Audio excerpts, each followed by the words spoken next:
বীরবলের গল্প মূর্খদের তালিকা।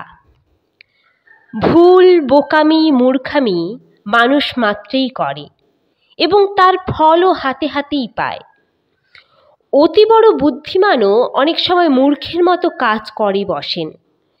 বাদশাহ আকবরের মতো অতি বিচক্ষণ এবং অতি বুদ্ধিমানও তেমনি কাজ করেছিলেন। একবার এক অশ্ব ব্যবসায়ী নানা জাতির ভালো ভালো ঘোড়া নিয়ে বাদশার কাছে এসেছিল বিক্রি করতে। বাদশাহ তার থেকে একটা পছন্দ মতো ঘোড়া কিনলেন এবং ওই একই জাতের একটি মাদি ঘোড়া চাইলেন, কিন্তু তার সঙ্গে ওই জাতের মাদি ঘোড়া ছিল না। ব্যবসায়ী জানালো অগ্রিম পেলে সে ওই জাতের একটি মাদি ঘোড়া এনে দেবে। বাদশাহ রাজি হলেন এবং দাম দস্তুর ঠিক করে এক থলি স্বর্ণমুদ্রা তাকে অগ্রিম হিসেবে দিলেন।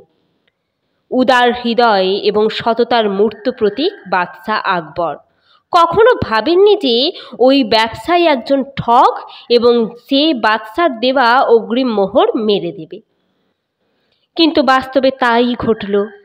সেই অশ্ব ব্যবসায়ী আর ফিরে এলো না। বাদশাহ মনে বড় ব্যথা পেলেন। আল্লাহ সৃষ্ট জীব মানুষ, তাঁর সৃষ্ট জীবও ঠগ হয়। বাদশাহ বুঝলেন তিনি কি মূর্খের মতো কাজ করেছেন।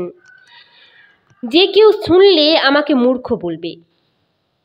বীরবলকে তিনি রাজ্যের সমস্ত মূর্খদের একটা তালিকা তৈরি করতে বললেন।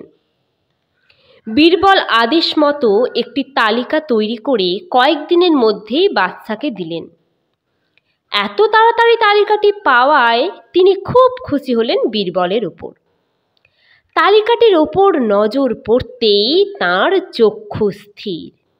বাদশাহ দেখলেন তালিকার প্রথম নামটি তাঁর। বাদশাহ চিৎকার করে উঠলেন, বীরবল, তোমার গর্দান যাবে। তোমার স্পর্ধা তো কম নয়। রাজ্যের মূর্খদের তালিকায় পয়লা নাম আমার। আমি 1 নম্বর মূর্খ। আমি সারা ভারতবর্ষের শাহেনশাহ। আমাকে তুমি মূর্খ বলছো? বীরবল বিনীতভাবে বললেন, বাদশাহ আকবরের এত উত্তেজিত হলে কি চলে? আগে আমার কথা শুনুন, তারপর আপনি যে শাস্তি আমাকে দেবেন আমি তা মাথা পেতে নেব।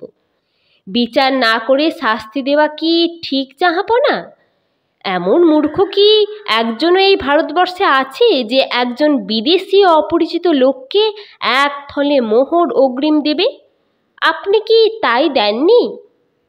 বাদশাহ একটু নরম হলেন। তিনি বললেন, তুমি কি করে জানলে যে সে আর ফিরে আসবে না?